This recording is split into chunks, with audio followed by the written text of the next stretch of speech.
go. Put our foot in and see what she does. Yo!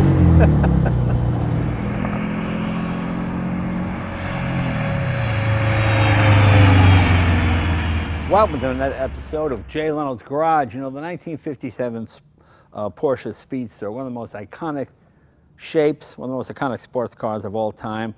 My brother bought one when I was a kid. I was a teenager. I was about 14. He paid $800 for it. My father thought he was insane to pay that much money for a almost 10-year-old car. He sold it for $1,200. My father thought he was a genius before he went to Vietnam. So there you go.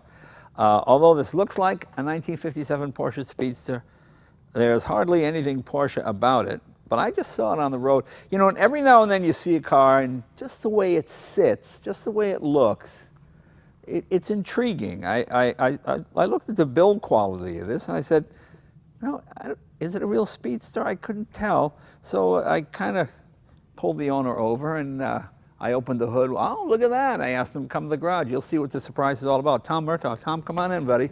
Nice to see you. Nice to see you, Jay. Beautiful job. I see so many bad replicas. You know, in the old days, replica meant it looked exactly like and drove exactly like. And then all these kit car companies come out with these just awful, horrible cars that didn't handle and were dangerous. But yours is beautifully put together, nicely done. I imagine it gets mistaken for a real one all the time, doesn't it? I get that question very often. Yeah, and it's beautiful. So tell us what we have here, and then tell us about the surprise. Sure. This is a replica of a 1957 Speedster. Mm-hmm. It's built on a Volkswagen Beetle floor pan, right, which is cut in half. They take about 13 inches out, re-weld it, spray it with truck bed Duraliner. Right. The body is fiberglass. It's molded around a steel frame and then bolted to the floor pan, and the componentry is added afterwards. Now, did you buy it already done? Did you have it built? How did it work?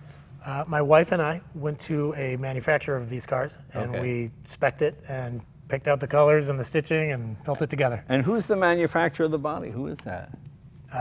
JPS Motorsports here in North Hollywood. Okay, well, they certainly do. I mean, the quality certainly seems to be there. It looks beautifully done. And half the people will hate you for this. The other half will think you're a creative genius.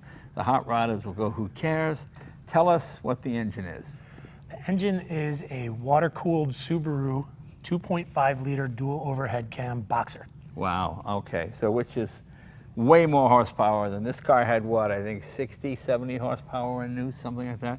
And you're at what now? This is around 200 at the crank, 140 at the wheels. Wow, okay. So, well, beautifully done. All right, so take us through it. Classic Porsche silver. All the trim and everything seems to be nice. What do you have for brakes?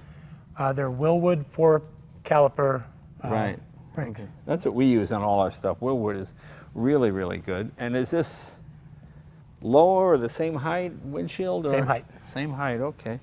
Yeah. I mean, when I look at the steering wheel and the steering column, that's kind of a giveaway. Yes, it is. But the dashboard appears to be original. And it has air conditioning? It does. It has also the best add-on is the heated seats. Yeah, oh, and you have heated seats as well. Yeah. Wow. Wow. They didn't have that back in the day, I'll tell you that right now. And very nice steering wheel, beautiful wood steering wheel. And real wood, not simulated grain, which is always my favorite, yeah. But boy, it just looks very nice. Okay, people are chomping at the bit here. Let's open the hood and let's take a look at that Subaru Motor that's in there. Let's do it. We'll lift it right here. Okay.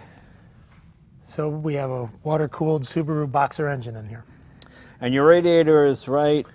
The radiator is all the way in front. All the way in front, okay. Oh, you know, it's so funny, it looked like a honeycomb there for a minute. It's just a cover on the firewall. Right, the Subaru engines are a little unique in that the mechanical water pump sits on the inlet side and pushes the water through. So what we did here was we added an electric racing pump with a switch on the dash in the middle there. So if it starts to get a little hot, you just pull it on and push the water through around the car. I see. All right, it runs cool enough for you? It's been doing great. Right, okay. Wow. Is this a fairly common swap? It's becoming more common. The replica and kit industry has always been dominated by Volkswagen aftermarket. Right. But the hobby is really shifting more towards Subaru. With way more horsepower. And how much does it weigh now? Do you know any idea? It's in the neighborhood of 1,800 pounds. Well, that's not bad at all. I mean, what was it new? At 15? That's about right. Yeah. Okay. And obviously there's no need for a vent here. You've got it blocked off because, what's that, to keep water off the motor? That's exactly right. Okay. Yeah, yeah. And the center exhaust, which I like. And you have air conditioning. So I've owned this car for 3.5 years. Yeah. Last week one was the first time I've ever put the top up on this car. Oh, is that right? Yeah. And the side curtains have never been in. Really? Did you have the air conditioner on? No, it was cool enough that just we got a little rain last weekend. I don't recognize those mirrors. Where do those come from? Those are kind of cool. Those are aftermarket mirrors, and most replicas use one or two of these, or the GT style built into the body type mirrors. Was that ever a mirror used in period? Is it copy, or is it just a modern? I just don't remember seeing that. It's mirror. a slightly different take on the original. Okay, yeah, yeah. And beautiful paint as well. And these are obviously real Porsche emblems, aren't they? Or they appear to be. That's right. The Porsche emblem is real. The 1600 Super, which you see has a slightly different finish, yeah, it does. is aftermarket. Yeah, yeah. And you can make your own now with the water jet and the 3D printing and all of that. And of course the classic 3-dial dashboard. What are those seats out of? So those seats are molded plastic that are custom upholstered. My wife picked out all the stitching and the colors, and they're actually quite comfortable. I have more room in this car than just about any modern car. Now, do you let your wife drive it? I encourage her to drive it. Really? Over 3.5 years, she's got about 3.5 miles. Well, about 3.5 miles on it. Yeah, I was going to say, wow, what a progressive. Oh, okay. And can we open the hood? Let's see what's in the front. Let's see the radiator. Sure. I love the fact you kept the bumpers and didn't put the Nerf bars on like a lot of people do. Yeah, we like the lines of the original. Yeah. Okay, and you have it, you also use this as a storage unit? Indeed. This is where my family comes in case of earthquake.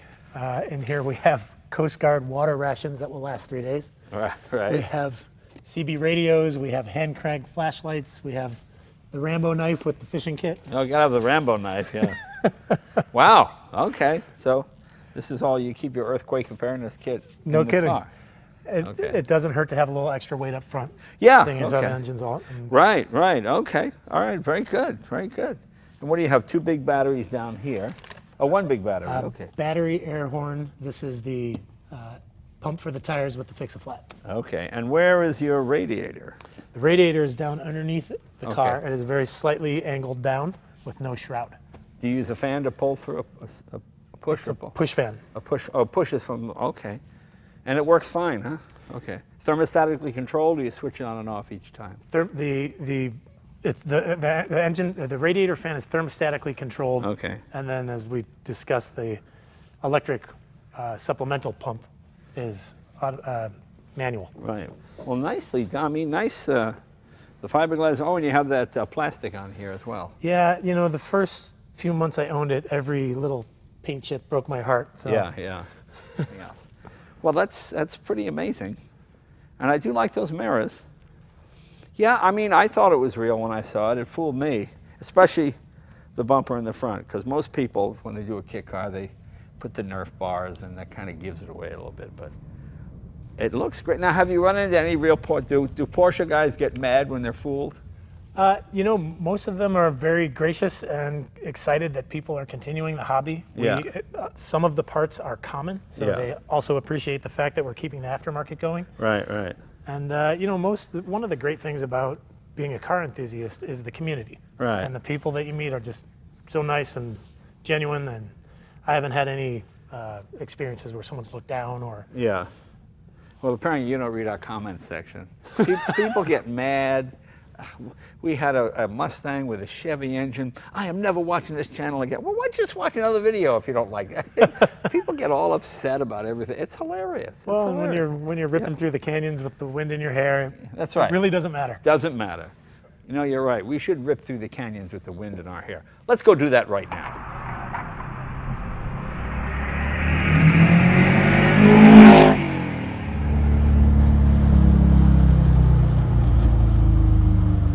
Because this really has more power than most 911s in the mid-70s, doesn't it? I mean, I've got a 71 911T. That's only 125.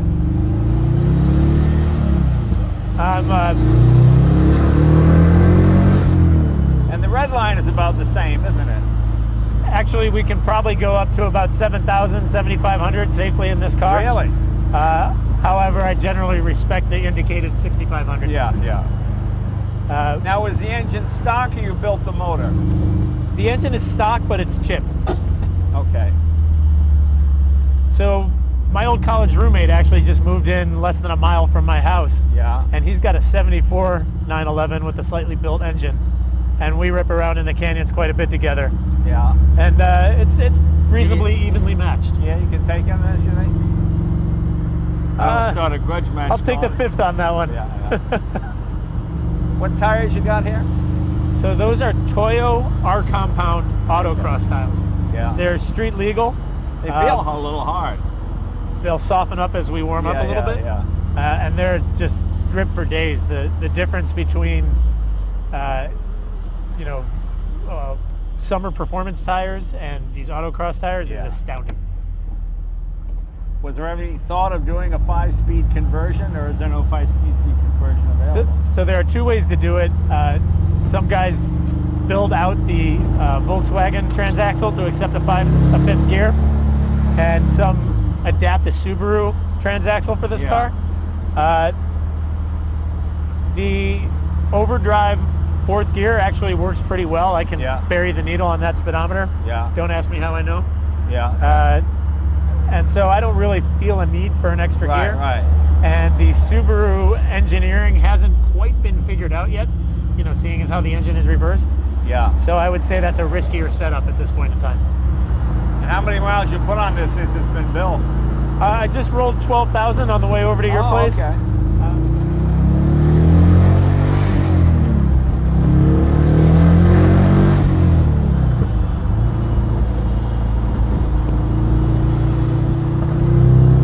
No 57 Speedster ever went like this. I've heard of this conversion, but this is the first time I've ever actually driven one or seen one, and boy, it's really looks almost second nature. It's amazing. Glad you like it. Gobs of torque, plenty of room. It's a whole lot of fun.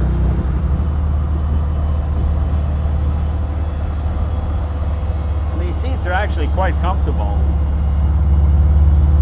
People often look at me when I'm getting in or out of the car and say, why would a big guy like you get a car like this? Yeah, you look like a circus bear driving this thing. But you sit so low. I know. You do. Doors are up by your shoulders, and there's tons of interior room. It's actually more comfortable than many, if not most, modern cars for me. It's true, but it actually is. It feels low to me. I mean, you're a bigger guy than I am, so it does feel low to me. I feel like I should be sitting more up here, like this way, so.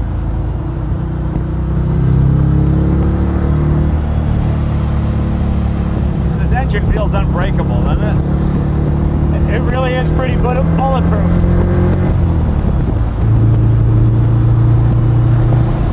How much heavier is this engine, or maybe it's not, than the stock Porsche or Volkswagen unit? I'm not sure of the exact number. I think we're in the ballpark of 100 pounds. Yeah, I guess with the water jackets and all of that, and the radiator.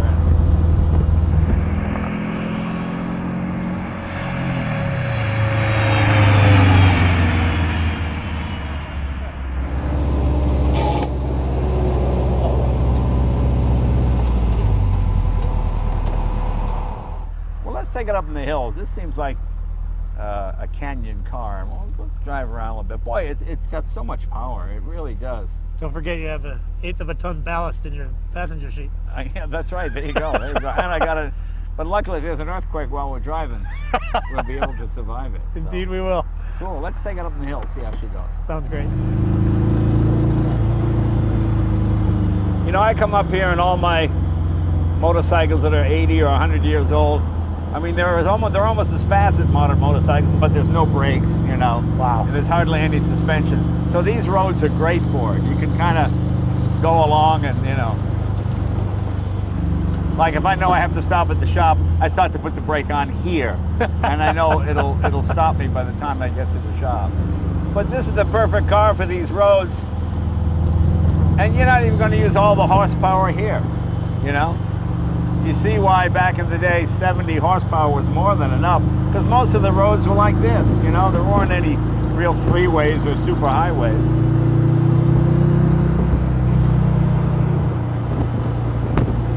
One enjoyable car is just to drive. Now we're just about halfway. Do you want your pump on or no? You okay? Yeah, I think it's okay. You know, the funny thing is, after you drive this, if you drove a real one, you would go, this is awful. Well, it's a wildly different experience, right? Yeah. And those cars glide, from what I understand. Yeah. When I was a kid, I never appreciated these kind of cars because it seemed, for your dollar, you got so much more horsepower with the American stuff, you know, the Corvette or whatever it might be. But then as you get older and your tastes get a little more sophisticated, you realize there's a subtleness to the handling and everything of these, you know, and the build quality of these that are unbelievable. Yeah, the idea of those guys pounding out the bodies with hammers and turning every nut by hand, it's really astounding. Yeah. And I really enjoy, you know, when you press on the gas or the brake, you're actuating a wire, you know, a cable that's operating the car. And, you know, there is a computer in this engine, but it's basically controlling the fuel mixture, fuel-air mixture, and the... Yeah. What year is this engine?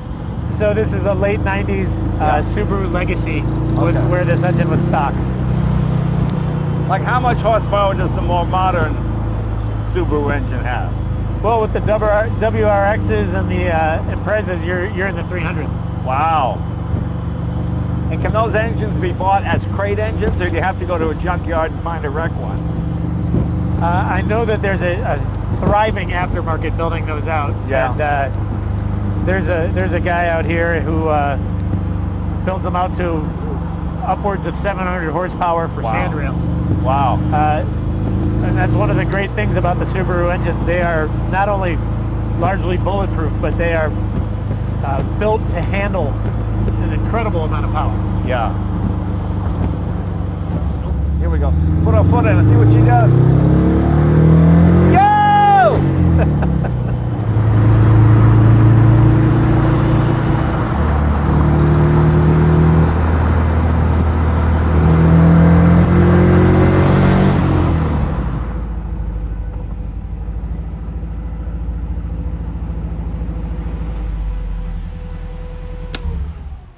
Well, how nice was this to drive a proper replica that really is a replica in the best sense of the word. You know, so many people have come by here with replicas, and this is the best one I've seen. Some of them are so bad. You know, one guy came by and I said, you know, it says porch. And he didn't realize it was spelled wrong. It says porch. It doesn't say Porsche. That's a porch. Did his homework, huh? Yeah. Oh, you know, yeah. You gotta get that. You gotta get that. But boy, you know, this 200 horsepower Subaru motor. What a great motor this is. I mean, this is what, 3 times the power that this car had in period, and it's way more than enough. I know you're constantly doing little upgrades on this thing, and that's fun. But I mean, the quality of the paint and the leather and the driving. It's really the first time I saw it, I was fooled. I thought, what? I mean, I knew it was different, but I thought it was real. But nicely done, Tom. Thank you very much. It's a real pleasure to see this kind of craftsmanship. And you're a married guy with kids, and you're still able to do this. That's great. That's great fun that you're able to have fun and put this stuff together. So, see you guys next week.